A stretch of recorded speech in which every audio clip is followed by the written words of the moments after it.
Start करते हैं आज का टॉपिक बलों का विभजन। देखिए बलों का विभजन और इसी में आपका टॉपिक होता है, कहीं कहीं पे लिख देता है बलों का विघटन करना। यानी यहाँ पर अब हम क्या करेंगे, बलों के अब कंपोनेंट के बारे में, या यूँ कह सकते हो इसे रिजॉल्व कैसे किया जाएगा, इनके बारे में जानेंगे, बलों का विभजन और बलों का विघटन।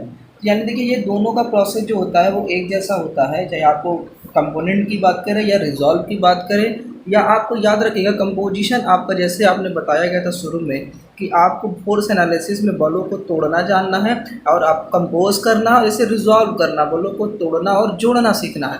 तो यहाँ अगला जो ये जो टॉपिक है बलों का वियोजन बलों का विघटन, इस पर अच्छे अच्छे न्यूमेरिकल आपको मिलेंगे। जरा चलते हैं बलों का वियोजन बलों का विघटन के बारे में जानते हैं। आपको बलों का वियोजन और बलों का विघटन का नोट्स मैंने आपको भेज दिया है। अब केवल यहाँ पर समझना है कि ये कैसे प्रूव होता है। तो बलों के वियोजन और बलों की विघटन की बात करें तो बलों का आपको याद रखिएगा ये दो प्रोसेस में से किया जा सकता है। यानी कि पहला कि जब बलों को लंबवत दिशा में तोड़ना हो,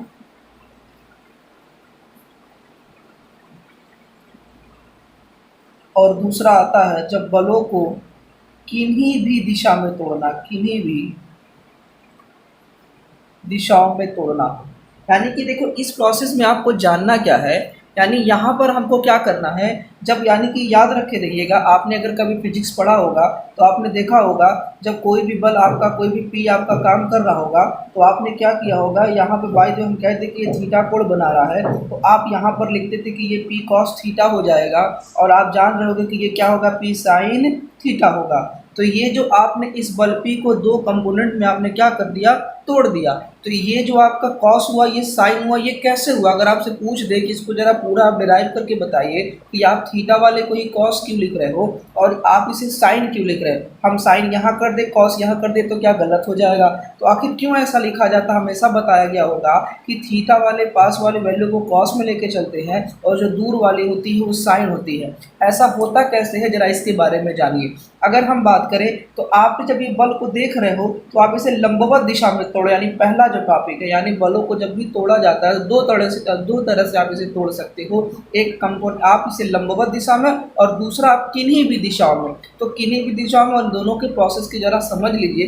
तो पहला हम लंबवत की दिशा में आपको इसको प्रूव करके दिखाते हैं कि कॉस कैसे आएगा, साइन कैसे आएगा। जैसे अगर बाय द वे एक बल आपका पी यहाँ पर काम कर रहा है, तो ये जो बल है इसको दो भागों में आपका कर रहा तोड़ रहा हो। इस पी की जगह इसको हम नाम दे देते हैं आर। अब क्या करना है, इसे दो लंबवत दिशा में जब तोड़ोगे तो जब तोड़ा जाएगा तो लंबवत दिशा में, तो देखो यहाँ पर आपको एक बल मिलेगा और एक बल यहाँ पर मिलेगा। हम मान लें इनके बीच का एंगल कितना है, थीटा। तो हमने बताया ये आप जान रहे कि आर कास थीटा होगा। ये आर कास थीटा होगा कैसे, तो आपने पढ़ा होगा बलों के समांतर चतुर्भुज के नियम से। तो अगर ये ओ ए और ओ बी है, अगर कह दे कि ओ ए पे बल पी काम कर रहा है और ओ बी पे बल क्या काम कर रहा है, क्यू काम कर रहा है, तो क्या करोगे, तो जो ये आर नजर आ रहा होगा, ये आर इन दो बलों का क्या नजर आ रहा होगा, पी और क्यू बलों का क्या नजर आ रहा होगा, परिणामी रिजल्टेंट। तो हमको करना क्या होगा, इन दोनों बलों को क्या करिए, आप आगे की तरफ बढ़ाइए। ये जो है इस बल के समांतर इस लाइन को खींचिए, इस बल के समांतर इस लाइन को खींचिए, और इस परिणामी को क्या करिए आगे, एक समांतर चतुर्भुज के नियम से आसन्न भुजाओं को क्या करिए आगे बढ़ा दीजिए। अब जरा देखिए, अब आपको करना क्या, ओ ए इस नाम देते ए सी। अब क्या करिएगा, त्रिभुज ए ओ सी में, अब ओ ए सी में हमको पी का मान निकालना है, फिर पी कितना होगा, क्योंकि जब हमने आर को तोड़ा तो आर दो कंपोनेंट में तोड़ रहे हैं, एक पी में टूट रहा है और एक क्यू में। यही पता करना है कि पी का मान कितना होगा, क्यू का मान कितना होगा। आपको पता होगा पी का मान आपका, अगर हम बात करें यहाँ अगर आर होता तो यह हो जाता आर कॉस थीटा, अगर ये आर होता तो यह होता आर साइन थीटा। तो इसी को हमने मान लिया पी, यानी पी बराबर यहाँ क्या आएगा, आर कॉस थीटा, यानी क्यू बराबर कितना आएगा, आर साइन थीटा। जरा चलते हैं क्या सच में पी और क्यू का मान इतना ही आएगा कि थीटा वाली वैल्यू कॉस में क्यों आती। अब जरा देखिए, अब त्रिभुज ओ ए सी में 90 एंगल बना रहा है, तो अगर हम यहाँ पर कॉस थीटा अप्लाई करें तो कॉस थीटा बराबर आपको पता है क्या होता है, आधार बटा कर्ण। यानी आपका यहाँ होगा ओ ए अपॉन ओ सी। अब ओ ए का मान आप बताइए कितना दिया है, ओ ए का मान यहाँ पर दे दिया पी और ओ सी का मान कितना दे दिया आर, और ये आपका क्या हो गया कॉस थीटा। अब बताइए क्रॉस मल्टीप्लिकेशन कर लीजिए। अब जरा देखिए पी बराबर आपका कितना आ गया, आर कॉस थीटा। तो आप देखिए हम प्रूव कर दिए कि पी बराबर आर कॉस थीटा लंबवत की दिशा में हो गया। उसी तरह से अब यहाँ पर क्या लगाएंगे, साइन थीटा। तो साइन थीटा क्या होगा, लंब बटा कर्ण यानी ए सी अपान ओ सी। अब देखिए समांतर चतुर्भुज के नियम से आमने सामने की भुजाएं क्या होती हैं, बराबर होती हैं। यानी अगर यहाँ ओ बी पे क्यों बल काम कर रहे हैं तो ए सी पर भी बल कितने काम करेंगे, क्यों। तो अब जरा देखिए यहाँ पर क्यों और यहाँ पर आपका आर और ये आपका क्या हो गया, साइन थीटा। अब क्या करेंगे, फिर ये गुणा करेंगे। तो अब देखिए क्यों बराबर आपका आ गया आर साइन थीटा। तो यानी इससे ये पता चला कॉस और साइन कैसे आता है, पास वाली वैल्यू जो थीटा के पास वाली जो भुजा होगी उस पर हमेशा कॉस लिखा जाता है, जो दूर वाली होती है उस पर हमेशा साइन। तो ये तो आप हाई स्कूल या इंटर में आपने ये पढ़ करके आया होगा, लेकिन ये होता कैसे है, तो ये इसका डेरिवेशन है। तो आप इस डेरिवेशन को अभी आपने क्या कर लिया, समझ लिया। तो ये बलों का वियोजन का टॉपिक खत्म हो गया। अब बलों के वियोजन के टॉपिक के बाद अब अगला टॉपिक,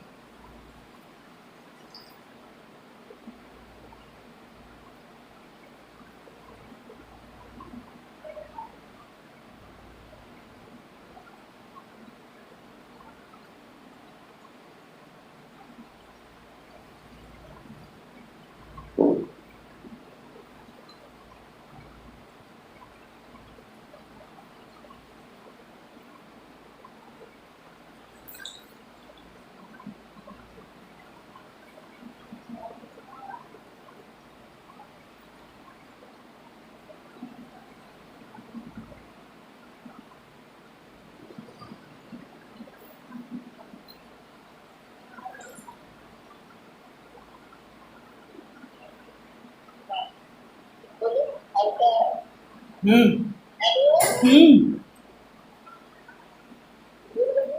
हम्म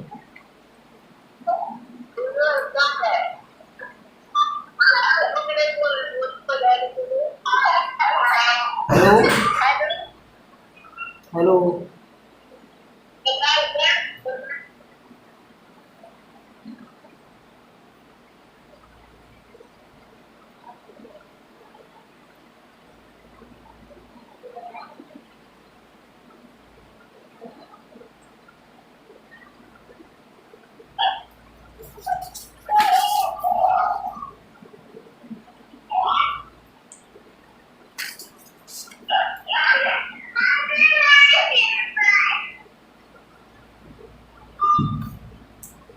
अब देखिए यहाँ पर आपने जाना, ये पहला टॉपिक था कि जब क्या कर रहे थे हम बलों को लंबवत दिशाओं में तोड़ रहे थे, किसी एक बल को किन्हीं भी दो लंबवत दिशाओं में तोड़ने की प्रोसेस आप जान लिए। अब ऐसा अगर बाय द वे सवाल आ जाए दूसरा, यानी किन्हीं भी दिशाओं में अगर तोड़ा जाए, यानी किन्हीं भी दिशाओं का क्या मतलब हो गया कि अगर इसे लंबवत के अलावा किसी और भी दिशाओं में अगर तोड़ना होता, किन्हीं भी दिशाओं में तोड़ने के लिए। अब जरा जानिए, किन्हीं भी दिशाओं में अगर आपको तोड़ना है बलों को, तो जैसे एग्जाम्पल के तौर पर एक सवाल सेम जैसे आपने पढ़ा, मान लीजिए यहाँ पर आपका एक बल है, उसका भी हम नाम दे देते हैं, बल का नाम दे देते हैं आर। अब ये ओसी भुजा पर एक बल काम कर रहे हैं आर, और इसे दो दिशाओं में आप इसे तोड़िए। लेकिन जब आप तोड़िए तो लंबवत नहीं, किन्हीं भी दिशाओं में। तो यानी अगर हम मान लें कि एक बल आपका इधर इस आर को तोड़ा गया पी, अब ये मान लीजिए इनके बीच का कोण था थीटा। अब यहाँ पर आप इसे किन्हीं भी दिशा में दूसरा बल आपने यहाँ पर दिखा दिया, यानी इस आर का जो कंपोनेंट है, इस आर का जो दो कंपोनेंट आपने तोड़ा, एक बल पी और दूसरा बल क्यू। पर इस पी का मान कितना होगा, इस क्यू का मान कितना होगा, अब यही आपको जानना है। जब लंबवत था तो आपको पता है लंबवत में जो थीटा के पास होगा वो कॉस होगा, जो दूर होगा वो साइन होगा।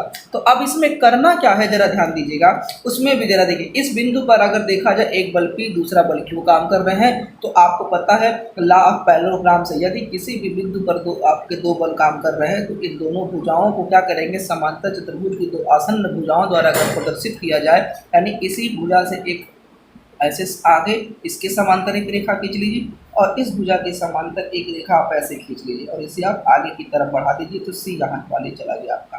तो ये ओ ए भुजा मान लीजिए और ये आपका ओ बी भुजा मान लीजिए। अब देखो अगर इस पर क्यू काम करेगा तो ये भी आपका बल कितना काम करेगा, क्यू काम करेगा। अब एंगल की अगर हम बात करें तो एंगल हमने यहाँ थीटा माना, आप कोई भी एंगल मान सकते हैं। तो अब जरा देखिए, अगर आपका ये थीटा होगा, अगर हम थीटा के अलावा कुछ और मान लेते हैं, सपोज करिए थीटा फाई या अल्फा बीटा मान लेते हैं। मान लीजिए यहाँ पर एंगल अल्फा है और इसका एंगल ये जो बीटा है, तो ये बताइए अल्फा अगर बीटा होगा, ये वाला भी एंगल आपका कितना होगा, ये एंगल अल्फ़ा प्लस बीटा होगा, पता होगा।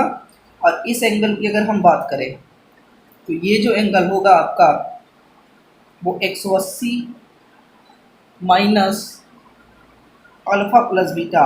अब इतना छोटा टॉपिक आपको बताने के लिए, ये दोनों पैरेलल लाइनें हैं, ये एंगल क्या संगत कोण है, आपस में क्या होंगे, बराबर है। अगर ये एंगल हमने अल्फ़ा माना, ये बीटा माना, ये दोनों को जोड़ करके ये इसके बराबर होगा। तो अब ये एंगल निकलेगा तो एक रेखा पर 180 अंश के कोण बनते हैं। तो 180 में से जब अल्फ़ा प्लस बीटा को घटाएंगे तो इसका मान इतना आपका मिल जाएगा।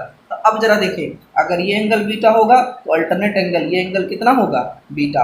अब देखिए करना क्या है कि हमको P और Q यानी बल P पर कितना बल काम करेगा Q पर, तो त्रिभुज OAC में हम यहाँ पर क्या करेंगे, हम यहाँ पर अब लगाएंगे साइन रूल। अब साइन रूल त्रिभुज के नियम से, यानी त्रिभुज का नियम क्या कहता है कि जिस भुजा को लीजिए उस भुजा के सामने का कोण, यानी OA अगर भुजा ले रहे हो तो OA भुजा के सामने का कोण क्या है, बीटा। तो OA बराबर हो जाएगा OA बटा साइन बीटा। अगर हम AC भुजा की अगर हम बात कर रहे हैं, या OC ले लीजिए पहले, अगर हम OC भुजा को लेके चल रहे हैं तो OC के सामने जरा देखिए sine 180 minus alpha plus beta. तो ये एंगल आपका आ गया बराबर। अब जरा देखिए, अब हमने OA ले लिया, OC ले लिया, अब AC की अगर बात करें तो AC के सामने का एंगल अल्फ़ा है, तो ये आपका हो गया साइन अल्फ़ा। अब OA पर आपने बल कितना माना, P। अब साइन बीटा। अब ये जरा देखिए OC का परिणामी बल R। अब sine 180 minus theta sine theta, sine alpha plus कितना हो जाएगा, बीटा। अब AC पर जो है वो बल कितने काम कर रहे हैं, Q, और ये आपका हो गया साइन अल्फा। हमको P और Q का मान है, एक बार इसका इससे क्रॉस मल्टीप्लिकेशन करा देते हैं और एक बार इसका इससे क्रॉस मल्टीप्लिकेशन करा देते हैं। जरा देखिए आप, अब जब इसका कराएंगे तो जरा देखिएगा P बराबर आपका आएगा R साइन बीटा अपान साइन अल्फा प्लस बीटा।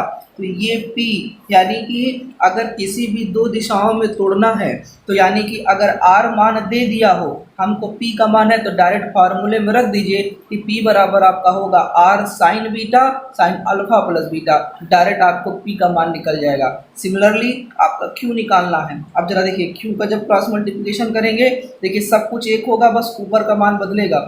यहाँ साइन बीटा की जगह साइन अल्फा और नीचे वाला आपका कितना है, साइन अल्फा प्लस बीटा। तो इस तरह से P और Q का मान आपने क्या कर दिया, निकाल दिया। तो ये बलों का वियोजन या यूँ कह सकते हो विघटन या कंपोनेंट अवयव आपने इसके दो पार्ट में, आपके किसी भी अगर किसी भी बिंदु या किसी भी कण पर एक बल कार्य कर रहे थे तो इन्हें आपने किसी भी दो निश्चित दिशाओं में तोड़ करके दिखा दिया दो तरह से। एक जब लंबवत दिशा में तोड़ना हो और दूसरा किसी भी दिशा में अगर आपको तोड़ना हो, तो ये इसका डेरिवेशन, ये इसका फार्मूला, आपको इसको नोट करना पड़ेगा।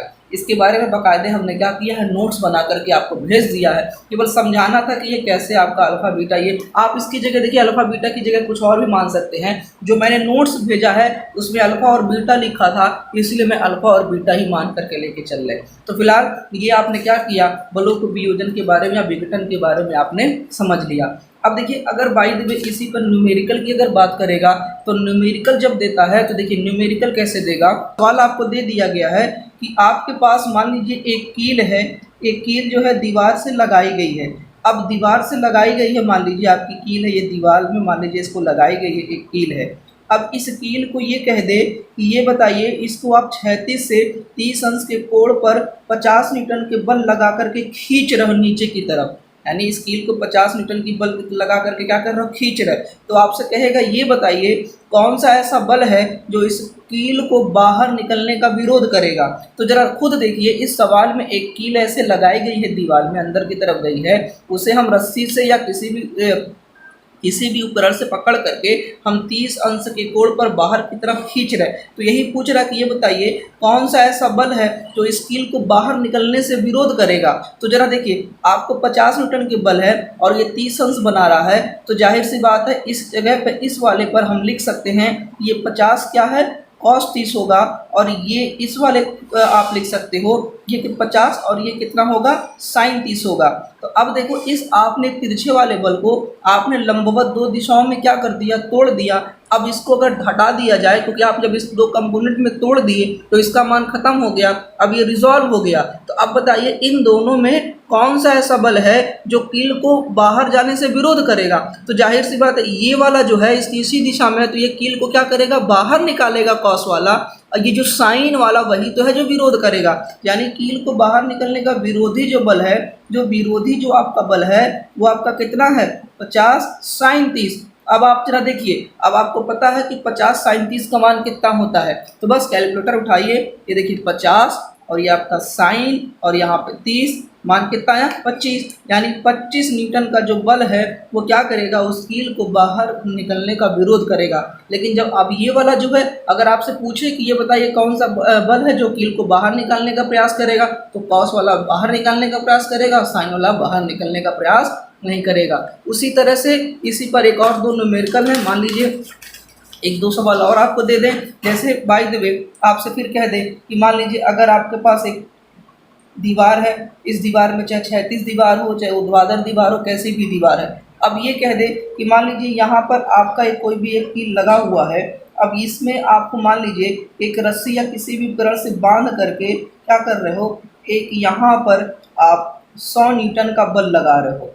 अब ये 100 न्यूटन के बल जो लगा रहे हैं, वो कह दे कि जो 100 न्यूटन का बल लगा रहा है वो ऊर्ध्वाधर, जो आपके 100 न्यूटन के जो बल लग रहे हैं वो ऊर्ध्वाधर से 30 अंश के कोण बना रहा है। तो जरा देखिएगा, ये जो था ये क्षैतिज जो है वो क्षैतिज से एंगल है, तो ऊर्ध्वाधर वाला जो एंगल होगा, ये वाली जो लाइन होगी वो हम कह दें कि यहाँ से ये 30 अंश के कोण बना रहा है। तो अब कहे कि ये बताइए कौन सा ऐसा बल है जो कील को बाहर निकालने का प्रयास करेगा। तो आप क्या करोगे, पहले इनको दो लंबवत दिशाओं में क्या करोगे, तोड़ोगे।